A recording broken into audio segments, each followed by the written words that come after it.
Hello everyone, Strategy Tasty, and as you can see from the screen we're on, a total was Saga Troy. And as you've probably read from the title, this is going to be a top 5 of the things I don't personally like about Troy. But before commencing, I want to point out that this is going to be a mini-series of 2 episodes. The first one, which is this, is going to talk about the bad aspects and the second one about the good ones. And also, we all know that Troy is already in a dire state, due to both its Epic Game Store exclusivity and also its Day 1 free redeeming. But I want to clarify that this video is not about hating the game, but rather giving feedback so that in the future it may improve. But without further ado, let's go to the bottom 5. So, about the first place, I had to give it to the leadership system. Yeah, you've heard right. Why is leadership so bad in my opinion? Well, here we are with a desperate town defense, and as you can see when I move my hero nearby the enemy army, it basically immediately runs. But why is it so? Well, due to the so-called superior enemy nearby debuffs. Here, damn it, if the game will let me do that.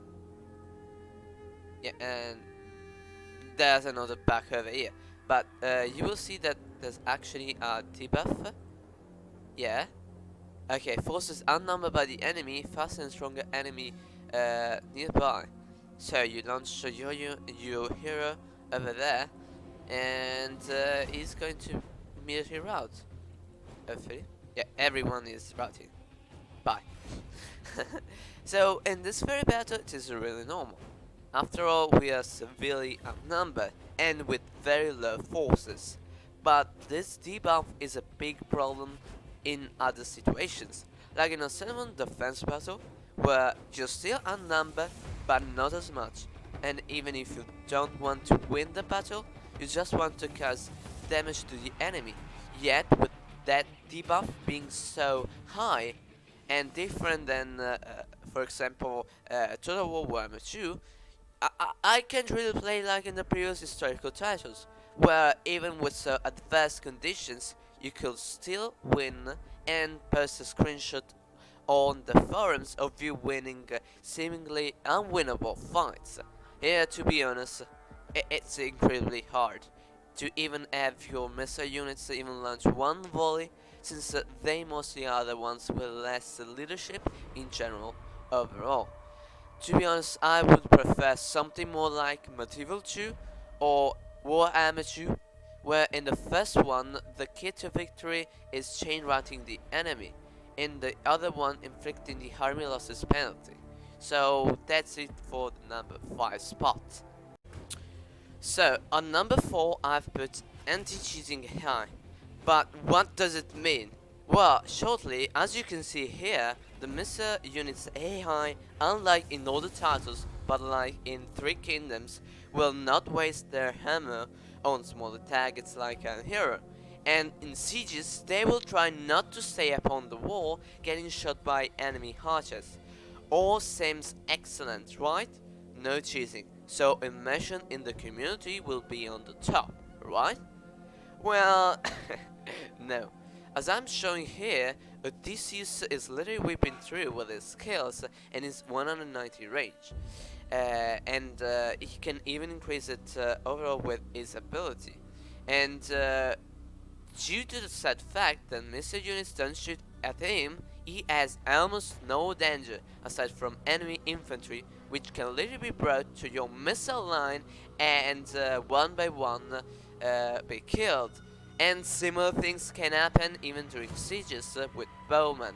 You bring your hero near the gate, since the towers don't actually shoot near the gate because they have no range there, and your either your special units or in general your hero can destroy the gate, and your bowmen or in general missile lines can kill the units that are exiting the city defenses. So Overall, they tried to block the extreme cheesing from Warhammer 2 meta strategies, but they actually failed even more than Three Kingdoms Hey Hi, since this one is on the Warhammer engine. But let's now move on to the number 3. So, on the third spot, I put something which is actually really bad, and those being the late game units. So, in a Total War Saga Troy, there are two types of units. The standard ones, which you recruit from the buildings in a settlement, these ones, you can see here, and the mythical units, which on the campaign are gained from either some special occasions with unique building chains, such as Trinacria in Greek probably, the south western secret island, or Mediterranean here, or north of Ithaca in Lefkas, for example. Uh, yeah, certain regions can be recruited in this region. Um, or also by gaining the favor of the gods. So here you will see that the buffs are like Electrocrutum of Corybantes in the Divine Protection tier 3. Or here there's unlocks recruitment of Minotaur. Yeah, you probably know these things. What is the problem with this though? Well, most of the late game units are actually outperformed by some normal units. Expenses and overall the wartime spending and resource spending for it is actually not worth it in my opinion. Since with some of my subscribers, we clearly saw that having a lot of stacks of just a certain unit will be suitable for the entire campaign, like in Rise of the Republic with a 3-hour spam. In, yeah, for example, bowmen are the best units for some factions, I saw, or chariots. Chariots are actually really good in land battles, but I would prefer bowmen overall. Anyway, let's now move on to the number 2. Yeah. So, not going to the first place is actually something that has to do both with the game and both with the reality, since it's something that affects me directly, and it's actually the non-historical genre that Troy is, and in general the typical American movie theme that the game has. To explain it more, I'm trying to say that it overall pisses me off that they decided to go for a more historical title and trying to have diverse mythological creatures become special units, or also that they wanted to detail diverse characters and units with historical armors and weapons at their word, but which in many cases are actually not, and historians are already screaming, and probably also me, since in real life I am constantly in touch with history and Greek culture due to my studies. But I'm not saying that going for historical is bad. What really pisses me off is the fact that they did this instead of going for, in my opinion, better design of the game, but more on the fantasy side. What my argument here is that overall they could not have done what they did with the previously mentioned mythological part, and instead have more of a Warhammer-ish gameplay, especially in battles, which actually are literally the number one slot.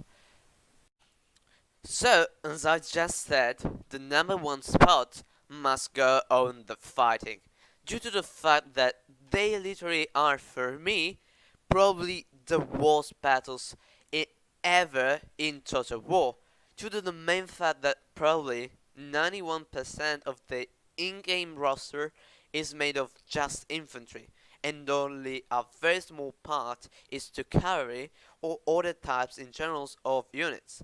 The main flaws go into the lack of variety for the units, the lack of micromanagement, since with cavalry or other unit types being a mid to late game exclusive, The only real thing that you have to do is macro your missile infantry and your hero. Basically, since to make it worse, there's no magic, there's no artillery, there's almost no army abilities, no actual agents to be able to fight in the battlefield, almost no unit abilities, no formations on them. So overall, battles are lacking classes, also really slow due to the hordes of right-clicking melee infantry that you'd probably have to sack until the mid-game, especially with some factions. So overall, as you can see here, infantry, and yeah, we're with Troy, but let's go with, for example, um, China. Infantry, lot of infantry. Like only 2 units of carry, and that are actually chariots. That overall ridiculous. Mythical creatures, units of these types are capped to 1 per army. So overall, you probably get what the point is. What I really tried to say in the previous spot is that I would have honestly preferred if they left the mythical creatures to actually be creatures like monsters in Total War Warhammer 2, and that actually would have been much funner in my opinion, since even if there are some special units, some are just infantry, even more infantry, and the unit types that should be the special ones. So, uh, you probably get what my point is. But that's everything for today's video. I hope you've enjoyed it, and please leave your feedback and tell me if you're with me in this. Also, I want to mention that Tara or Mitsu or whatever your name is helped with this video. I leave a link to his Discord. He makes various content for StarCraft 2, and if you want to join him, there's the link as said either in the comments or the desk. So, bye.